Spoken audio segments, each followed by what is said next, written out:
Ya, halo teman-teman, ketemu lagi dengan saya Rayudi di channel otomotif dan elektronik rumah tangga. Terima kasih buat teman-teman yang sudah mampir ke channel ini. Di kesempatan kali ini saya mau berbagi dengan teman-teman seputar power steering ya. Nah, ini untuk mobil Suzuki S-Team. Jadi yang punya Suzuki S-Team boleh ikuti video ini, semoga bisa mendatangkan manfaat ya teman-teman. Nah, ini kalau seumpamanya di mobil kita ya terjadi yang namanya minyak power steering kita mulai berkurang. Nah, kita harus bisa mengetahui di mana aja letak kebocoran yang terjadi ya. Nah, kita bisa menganalisa teman-teman ya. Kita bisa menganalisa dulu dari bagian atas. Nah, ini yang saya perlihatkan adalah tabung untuk pengisian minyak power steering. Ini tabungnya warna hitam, adanya di sebelah kiri ya teman-teman. Coba kita lihat. Nah, ini. Di sini yang perlu kita mengecek ya, apabila minyak power steering kita berkurang, di sini tempat untuk mengecek dan juga sekalian untuk tempat mengisi. Jadi ada beberapa selang di sini yang saya mau tunjukkan kepada teman-teman. Ada selang tekanan, ada selang masuk ke pompa, ada selang balik dari rek setir ya. Nah, kita urut satu-satu ya, kita lihat satu-satu bagian-bagian mana aja. Nah, ini untuk selang tekanan. Yang ada pipa ini selang tekanan ya, ini yang turun. Nah, ini selang tekanan yang hubungannya ke pompa power steering ini ya. Nah, jadi yang ada pipa ini selalu selang tekanan atau selang bertekanan tinggi. Nah, kalau yang karet, nah ini untuk selang tidak ada tekanan tapi dia hanya mengalirkan minyak power steering masuk ke tabung atau masuk ke pompa, maksudnya masuk ke pompa power steering ya. Nah, kemudian dipompa kembali. Kemudian di sini teman-teman bisa melihat ada selang balik satu lagi, ini dari rek setir ya. Jadi teman-teman, ketika kita menganalisa di mana terjadi kebocoran, sebaiknya kita memeriksa terlebih dahulu. Yang umum-umum itu sih biasanya selang ya, baik itu selang tekanan, selang balik, itu bisa berkemungkinan terjadinya bocor. Nah, untuk hal yang lain bisa juga dikarenakan karena si pompa power steeringnya itu sudah terjadi bocor pada seal, karena ada seal satu buah di depan. Nah, ini adalah pompa power steering, ada seal di situ di dalam. Kalau mobil pemakaian lama biasanya seal itu getah sehingga membuat minyak power steering itu akan menetes. Minyak yang ditabung otomatis pasti akan berkurang. Langkah-langkahnya yang mesti kita periksa umum-umumnya itu ya teman-teman ya. Selain selang, pompa power steering ini harus kita cek juga.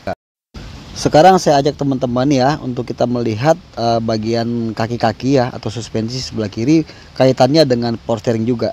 Nah, kalau di sini teman-teman lihat ya, kalau sudah mulai ada rembes minyak begini ya, ini coba perhatikan. Ini kan susunannya kan terot. Terus ini long terot. Maksudnya ini terot pendek, ini terot panjang. Ya, kalau udah mulai ada rembes dari sini, coba perhatikan. Ini rembes ya.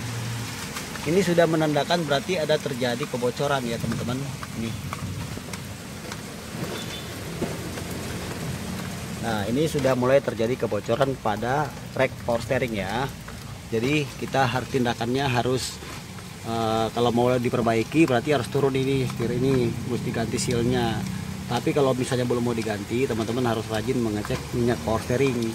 Sebab nanti kalau minyak power steeringnya kurang, pada saat belok bunyi nanti ngek ngek. Nah, itu ciri-ciri minyak power steering di tabung sudah berkurang.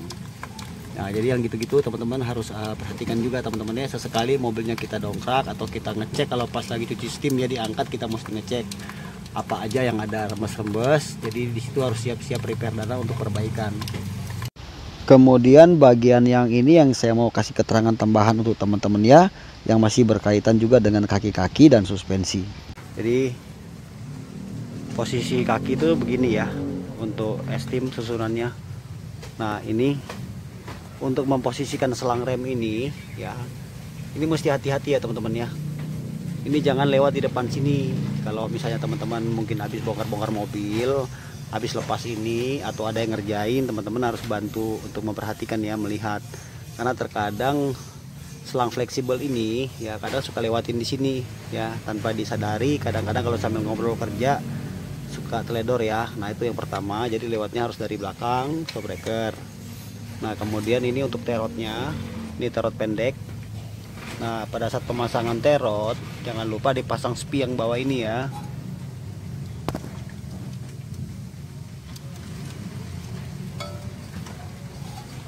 Nah, ini teman-teman, spi ini jangan sampai nggak dipasang ya. Jadi ini kan pakai kunci pakai mur 17 ya, mur 17 dikunci atau dibuka. Nanti pada saat ini pemasangan terotnya jangan lupa nanti spi ini harus dipasang ya. Karena kenapa? Kalau misalnya jaga-jaga mur ini sampai kendor, mur terot ini sampai kendor, dia ketahan di spi ini. Ya, kan dulu pernah kejadian ya teman-teman ya. Ini pernah kejadian sampai ini karena dia nggak pasang spi ini, maka terot ini lepas karena murnya kendor. Nah, itu bisa mobil bisa bahaya teman-teman ya. Apalagi kalau dalam kecepatan tinggi ya, bisa bahaya risikonya. Nah, selanjutnya ini untuk ball join bawahnya. Nah, ini ball join bawah ini bareng sama rocker arm ya. Jadi kalau mau ganti ball join nggak bisa ball join aja, harus berbarengan sama rocker arm atau sayap bawah ini ya. Nah, ini sayap bawahnya. Kalau dari depan gini ya.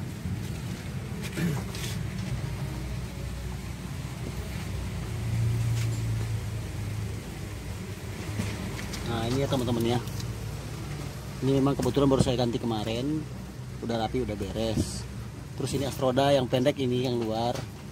Ini astroda yang bagian luar. Nah, ini kalau kita belok setir mentok ke kanan, terus bunyi kertak. Nah, berarti ini yang kita harus ganti. Sekali lagi ya, kalau kita mentok belok ke kanan, setir belok kanan sambil mobil berjalan ya, sambil ban berputar, mentok kanan habis full sambil jalan bunyi kertak. Nah, ini yang bermasalah, astroda luar atau klaser astroda luar. Kalau ini untuk yang dalam ya. Nah, ini kerjanya cukup berat ya teman-teman ya. Ini sambil belok sambil mutar. Ya, ini untuk luar. Nah, begitu juga kalau misalnya belok ke kiri, mentok bunyi kertak berarti yang sebelah kanan sana bagian luar yang perlu diganti. Nah, kemudian ini posisi untuk kanvas remnya di sini.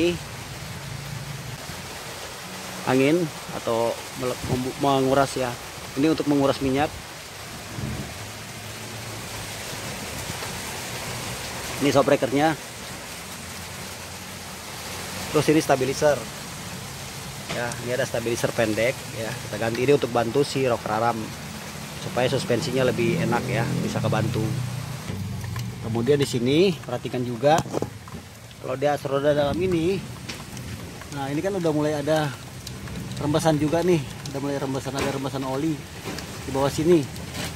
Ya, ini transmisi ya teman-teman ya. Ini kan ketemu as roda dalam, terus ada seal, kemudian setelah ada seal, karet seal itu, lalu setelah itu di dalam sini tuh langsung transmisi ya, langsung gearbox. Nah, ini tuh kalau mulai ada rembes di sini berarti seal yang di sini ya, seal gearbox untuk as roda dalam itu sudah menunjukkan ciri-ciri ada kebocoran. Ya, jadi bagian luar sini mesti kita ganti. Ada dua ya, sebelah sana juga. Jadi contoh yang sini sama-sama untuk ya, mewakili yang sebelah kanan ya teman-teman ya, sebagai contoh. Mumpung saya ingat sekalian, saya kasih keterangan juga ya. Di sini kan ada karet boot. Nah, karet boot ini yang melindungi kotoran ya, nggak boleh sampai sobek. Ini karet boot untuk as roda dalam, sama karet boot untuk as roda bagian luar.